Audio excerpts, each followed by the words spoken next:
Hello and welcome back to our channel. Not your status quo. I thought you forgot there for a minute. No, I just wanted to build some drama.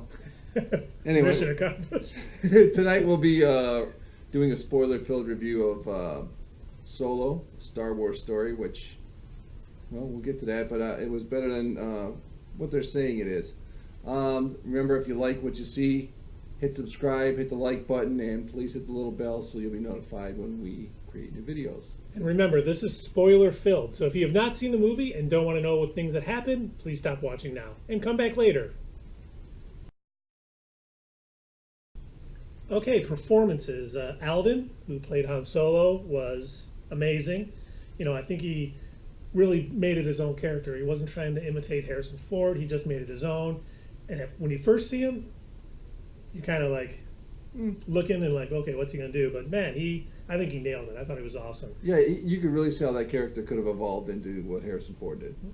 And then Donald Glover as Lando. I mean, Donald Glover could be the most talented man in America, in the world, possibly. I don't know, but he was so tremendous as Lando Calrissian. It was almost like he was channeling Billy D. Williams at times. He was so good at that character. It was just awesome. His first scene in the movie, he sounds like exactly you would have thought it was Billy D. Williams. I wouldn't be surprised if we hear that Billy D. Williams did that part just to make it sound. But maybe. I'm sure it was Donald Glover. Yeah.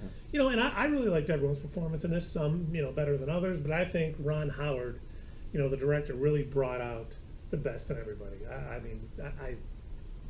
And he always does. He, every movie I've seen by him, like we mentioned in the pre videos, everything I've seen by him has been quality. And when they were talking about like the Solo busted this weekend or what, it only made 110 million. That's still 110 million dollars. That's a lot of money. And he said, well, they're going to call it a bust, but it's the biggest opening I've ever had. Well, good for you, man.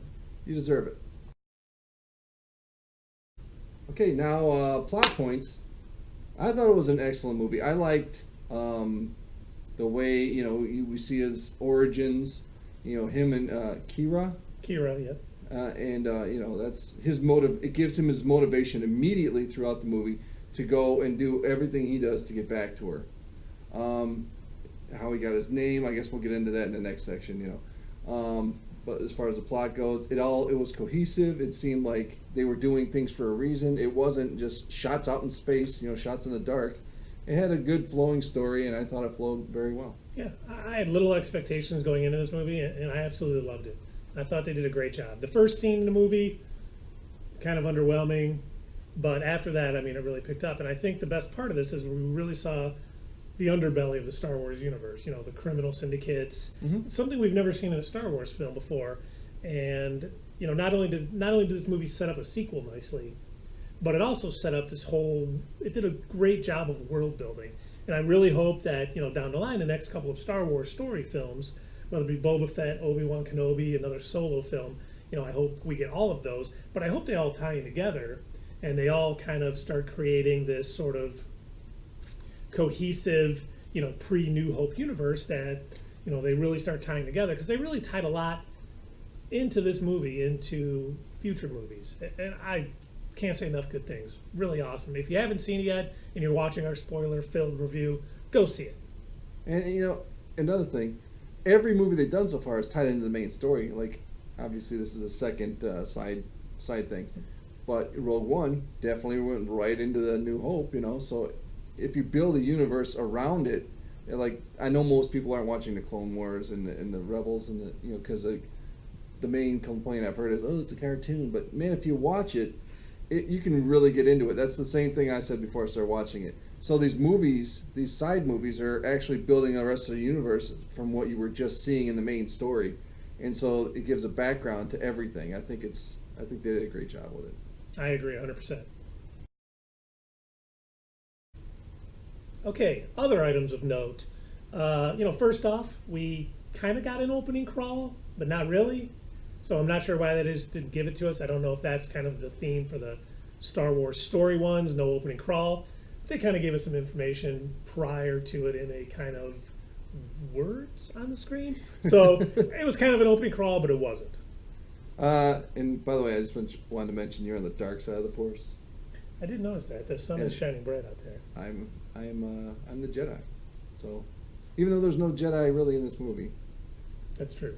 I want to mention things I liked. How Han Solo got his name. The Empire actually gives Han Solo his name. You know, he's at the. Well, just his last name. Yeah, just his last name. He's like Han, and they're like, what is your last name? Who are your people? I have no people. Oh, well, then you're Solo. Funny and good. You know, and then early on in the movie, we had two characters that we saw in the trailer a bit, Val and Rio, which Rio by Jon Favreau was great, but they both died early. Mm-hmm. And I was sitting in the movie, I'm like pretty shocked. I'm like, wow, I can't believe they killed them off so early. But when you think about it in the long run, it makes sense because these characters weren't around in A New Hope, so you know Han's not going to be in a crew with them for a while. But I thought they kind of knocked them off early. But I like to be shocked in movies. I'm glad I didn't see it coming. It was kind of good. That reminds me that you said Val. The only caveat, nothing to drink. No, The only caveat I have here, that's two drinks. Hell yeah. and this is the only little minor problem that I had with the plot, is that when she killed herself, when she's there, she's trapped. There's no way out. She's like, we're not all gonna make it out of here, and she waits, and then she blows up the bridge, and then they're there. All right, dude, you are stealing. What is it? I forget the exact. It's some sort of fuel. It was coaxium. Coaxium, and it's unrefined, of course. You're stealing that. You're a thief. What noble cause do you have to blow yourself up? I don't. Well, if like she was it. in a relationship with Beckett, maybe she did so he could escape because there was love there possibly. It did seem odd at the time, but I think in the long run she was making sure the team. She was a very honorable thief.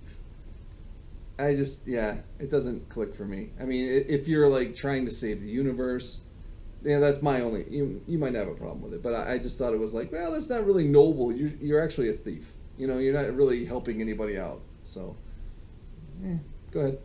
In this movie, we kind of find out that Lando's robot L3 is kind of in love with him, and he might have feelings for her too, which I thought was kind of funny. They talked about how he was pansexual before the film came out. Mm-hmm.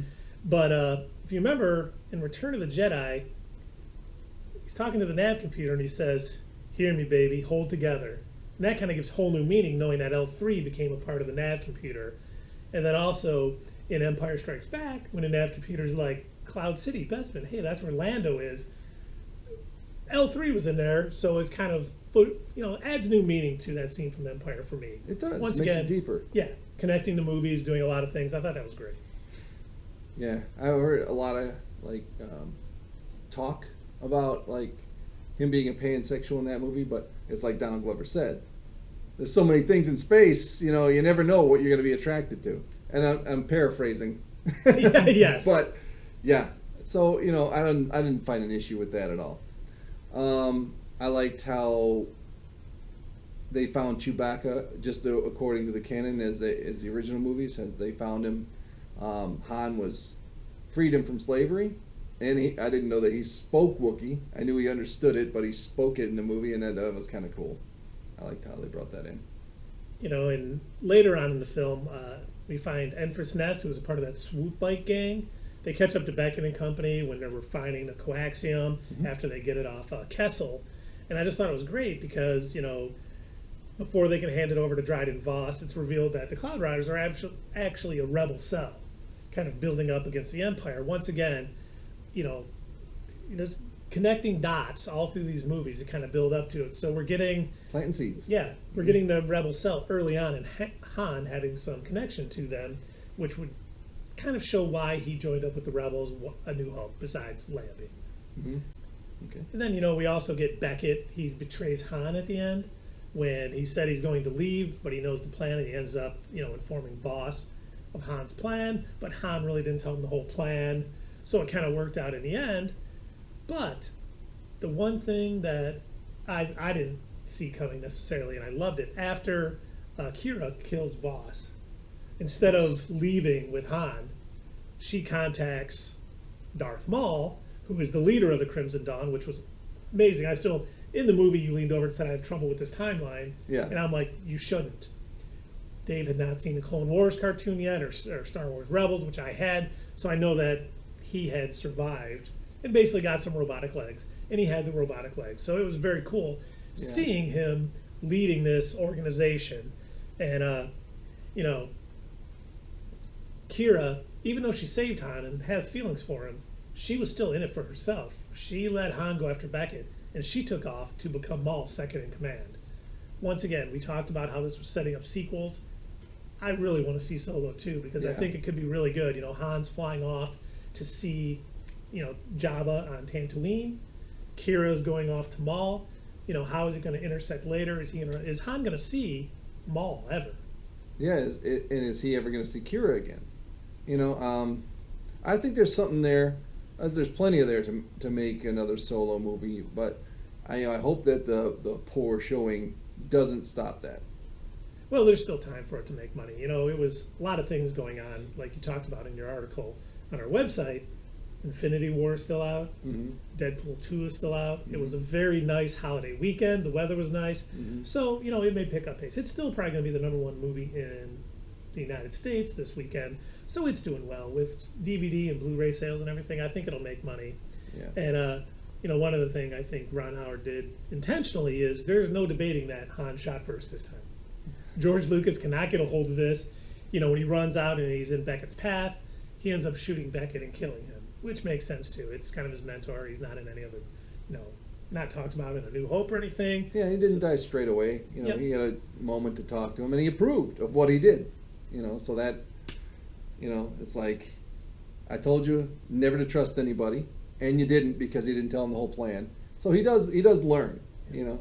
And he's at that point in his life where he's applying everything he's learned. You know, and also in this movie, we see early on in the film Lando and Han playing Sabbath, and I was thinking, okay, this is when Han's going to win the Millennium Falcon. He didn't, but he finds out that Lando was using a little card thing in his hand.